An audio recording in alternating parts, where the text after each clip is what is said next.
Bonjour à toutes, bonjour à tous. Dans cette vidéo, je vais vous parler de votre cerveau et surtout de notre psychologie individuelle et collective, car elle compte énormément pour la réussite de vos investissements et de vos placements. En tout cas, ça n'est pas moi qui le dis, ce sont un certain nombre de chercheurs depuis déjà au moins 2 siècles et un certain nombre d'analystes techniques que j'utilise justement pour faire des prévisions et pour pouvoir vous aider à mieux investir.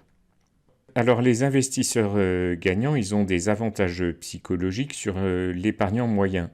Vous pouvez vous demander, en tout cas moi je me le suis souvent demandé, pourquoi on rate tous les trains d'innovation, tous les mouvements d'investissement où il aurait fallu investir au début et non pas à la fin, et tous les secteurs dans lesquels il aurait été passionnant d'anticiper le développement.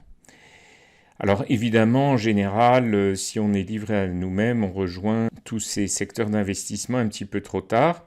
Peut-être que vous n'avez pas joué les actions dans les années 80 alors que ça faisait 20 ans qu'elles baissaient. Peut-être avez-vous loupé les valeurs Internet au début des années 90. Peut-être avez-vous manqué les GAFA, les Facebook et autres Amazon il y a une dizaine d'années, etc. Alors les investisseurs gagnants, ils ont quelques règles intuitives qu'on partage tous quand on y réfléchit quelques minutes. Première règle, pour faire une bonne plus-value et des gains, il faudrait acheter ce qui est pas cher et qui deviendrait cher. Nous sommes d'accord. Deuxième chose, on sait que l'on suit des cycles d'investissement. Il y a un certain nombre de choses qui montent par exemple pendant des années, puis qui baissent pendant des années, qui sont en fonction de l'inflation, d'autres en fonction de la déflation. Donc évidemment, l'idéal serait de repérer ces fameux cycles et de jouer le suivant. Et puis, troisième lieu, ce que font très bien les grands investisseurs et les grands traders, c'est faire très attention à leur réaction émotionnelle. En fait, pour le moment, ce que l'on suit, c'est toujours le même scénario. Il y aurait une tendance nouvelle en faveur d'un secteur, il y aurait un secteur qui, lui, serait en retournement de cycle positif. Aujourd'hui, ce secteur serait dévalorisé. Nous passons immanquablement ou quasi immanquablement à côté. Donc, pour faire mieux, on s'aperçoit qu'il faut effectivement des très bonnes informations et pouvoir y accéder. C'est peut-être 50% du sujet, mais peut-être maximum 50%, je fais dans la provocation. Et puis, il faut avoir la bonne psychologie au bon moment, ne pas avoir des freins, avoir du discernement. Et là, ce sont les 50 autres pourcents. Alors, je vais m'aider de cette courbe qui est bien connue des bulles spéculatives. Et au démarrage des bulles, un investissement qui est complètement mis à l'écart, il n'est pas cher, c'est un investissement sûr. Les professionnels commencent à investir dessus.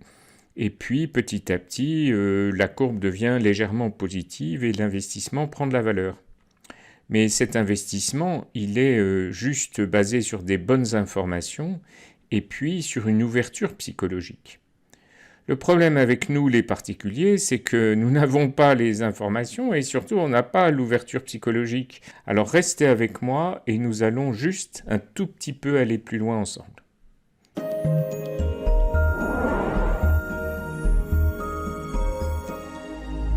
Auparavant, je voudrais me présenter pour celles et ceux qui ne me connaissent pas. Je suis Marc Gentilhomme, chercheur et auteur en finance.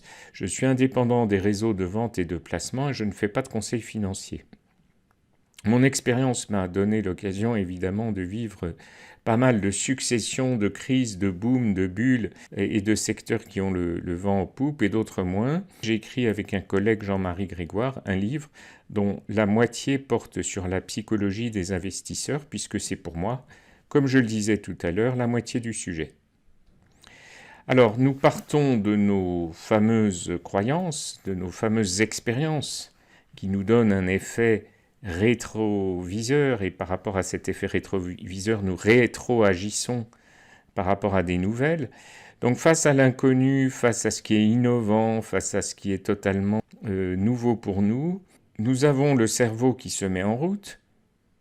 Mais je voudrais rappeler de façon extrêmement succincte que le cerveau est composé d'au moins 3 secteurs globalement. Le néocortex, qui est symbolisé par la petite fille qui fait ses additions et ses calculs, c'est-à-dire le cerveau logique, rationnel. Le cerveau reptilien donne des comportements notamment de survie et de reproduction totalement innés et cela à notre insu. Et puis le cerveau limbique, c'est-à-dire le secteur des émotions, émotions individuelles ou émotions collectives.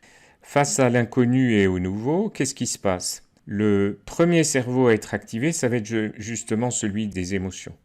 Donc par définition, nous allons avoir un choc, une impression, une émotion, et nous n'allons que dans un second temps rationaliser et écouter peut-être notre interlocuteur sur des fondements logiques. Cela va créer une certaine forme de désarroi et de conflit dans notre cerveau. Notre interlocuteur nous fait peur en parlant de l'avenir, et en plus il nous parle de choses qui sont totalement inconnues par rapport à nos habitudes et nos croyances. Nous allons partir dans une réaction d'orgueil, une réaction de justification et de blocage. Alors je vais détailler légèrement plus ce mécanisme, et mon seul but aujourd'hui serait que vous reconnaissiez certaines de vos attitudes, parce que c'est évidemment un grand pas vers l'amélioration. Comment fonctionnons-nous, une fois encore, face à des choses qui sont totalement inconnues et nouvelles pour nous? Je reprends mes petits pavés. Nous avons des réactions conscientes, j'ai commencé à en parler. Notre mental, notre ego et nos traits de caractère se fondent déjà sur une forme, il faut bien le dire, d'orgueil et donc de défense. Ensuite, dans les réactions inconscientes, nous avons tout ce qui est les peurs, tout ce qui est le stress peut-être que nous met cette information en tête, et puis des traits de caractère comme par exemple la paresse, la procrastination, qui font qu'on ne va pas forcément étudier le sujet. Alors, quelles sont les conséquences ? Et ça, ces conséquences, vous allez peut-être commencer à vous voir en scène. Se voir en scène dans quoi? Dans des justifications. Ah bah oui, tiens, je n'écoute pas ce que tu me dis, mais moi j'ai fait ceci, j'ai réussi cela. Des justifications. Deuxième pavé très important aussi, tout ce qui est une objection, un dénigrement. Je ne connais rien à ton domaine, tu me parles de choses qui sont très nouvelles pour moi, mais je vais pêcher une objection qui me permet de m'en sortir et de botter en touche, comme on dit, ou bien carrément de dénigrer. Enfin, tout cela nous mène au rejet, c'est-à-dire j'ai pas le temps, je peux pas, je vais pas regarder, je vais pas aller voir, et tu m'en reparleras plus tard. Voilà des réactions très classiques, et je vous demande juste quelques instants de vous remémorer peut-être dans la vie courante et pas seulement dans les investissements. Quand est-ce que vous avez réagi comme ça? Ce sont des réflexes de défense. Alors si on continue, on va prendre des exemples qui sont en relation avec mon domaine d'investissement, mais ça peut s'appliquer à autre chose. Alors nous avons toujours nos justifications et nos croyances qui sortent de nous quasi spontanément. Et notamment ce que j'entends assez souvent, c'est « j'ai bien réussi dans mes investissements jusqu'à maintenant et je continue les mêmes ». Oui, peut-être. Ce que j'entends souvent aussi, c'est « les actions montent toujours à long terme ». Peut-être. « Oh, moi je ne crains rien, mes placements sont garantis ». Ensuite, côté objection et dénigrement, on peut entendre des choses comme par exemple, tu dis que les banques ou des banques sont quand même assez fragiles. Moi, j'ai demandé à la mienne de banque si elle allait bien et mon banquier m'a dit qu'il allait bien. Nous voilà rassurés. J'ai suggéré à une amie d'investir un petit peu d'épargne financière en or et au lieu de regarder le secteur de l'or et ses performances, elle m'a immédiatement répondu qu'elle n'allait pas mettre d'or dans son jardin. Donc c'était juste botter en touche avec une forme de dénigrement. Car je ne lui ai pas demandé de mettre de l'or dans son jardin, et il y a bien d'autres façons de détenir de l'or. Si je parle d'un placement qui est en train de baisser, la réaction quasi immédiate va être « je ne vais pas acheter un placement qui baisse ». Et puis au niveau du rejet total, qui est un peu, si je puis dire, le dernier stade, ce secteur est dangereux. Personne n'en parle. Et puis j'ai absolument besoin de comprendre comment ça fonctionne pour m'y intéresser. Alors, petite remarque en passant, si chaque fois que vous achetez une voiture ou un élément d'électroménager, vous avez besoin de la démonter, de le décortiquer, de savoir comment ça marche, je pense que vous perdez pas mal de temps et surtout, vous n'êtes pas forcément très compétent pour ça. Par rapport à ça, je voudrais juste faire quelques remarques et avec beaucoup de bienveillance parce que nous tombons tous dans ces travers répétitifs de la dissonance cognitive et qui créent donc du rejet. On parlait d'anticipation tout à l'heure. et de cycles, c'est-à-dire que je vous trouve des cycles sur les actions, par exemple en France mais aussi aux États-Unis, où elles peuvent baisser pendant 15 ans et elles peuvent monter pendant 15 ans. Mais au bout de la 15e année de hausse, faites attention au retournement de cycle. Au niveau du dénigrement, on a entendu des choses comme les placements garantis et le banquier qui se porte bien. Là, il y a une certaine forme de désinformation et une certaine forme, excusez-moi, de candeur qui frise parfois jusqu'à la naïveté. Sur le rejet, on a entendu « j'ai besoin de comprendre le fonctionnement », personne n'en parle. Tout à l'heure, on parlait bien d'anticiper, de regarder des choses qui n'étaient pas chères. Pendant toutes les questions que vous vous posez, pendant toutes les objections que vous formulez, les professionnels, eux, ils achètent. Ils sont dans le bas de la courbe que je vous ai montré tout à l'heure. Alors effectivement, ce qui se passe, c'est que vous vous posez toutes ces questions-là, je viens de le dire, pendant que les professionnels sont dans le schéma du haut et pendant que le bien d'investissement commence à prendre de la valeur. À un moment donné, il va y avoir un point de bascule. Là, vous allez abandonner complètement tous vos arguments supposés rationnels et vous allez vous mettre à rejoindre ce marché-là parce qu'il monte, et le fait même qu'il monte, il est en train de se transformer en bulle, et là, vous partez, c'est le public qui est figuré sur ce schéma très classique, cupidité, illusion et bulle des prix. En fait, si je reprends la courbe, à mesure que les prix montent, vous allez commencer à perdre des arguments de rejet, de déni, de désintérêt, de manque de temps, et vous allez commencer à vous intéresser à cet investissement. Et c'est encore la partie émotionnelle du cerveau qui va rentrer en compte, le fameux secteur limbique. Et là, cette hausse va complètement vous affoler. Vous allez dire, mince, je suis en train de louper une occasion. Si ça monte, il y a bien une raison. C'est vraiment le moment d'acheter. Et ce sera totalement relayé par la psychologie collective, qui va carrément donner un facteur d'amplification. Cette amplification, elle sera maximale au moment où les titres paraissent dans la presse, parce qu'effectivement, on va vous parler de ruées, d'affaires, de hausse du siècle, etc., etc. Et là, c'est le paroxysme de la bulle.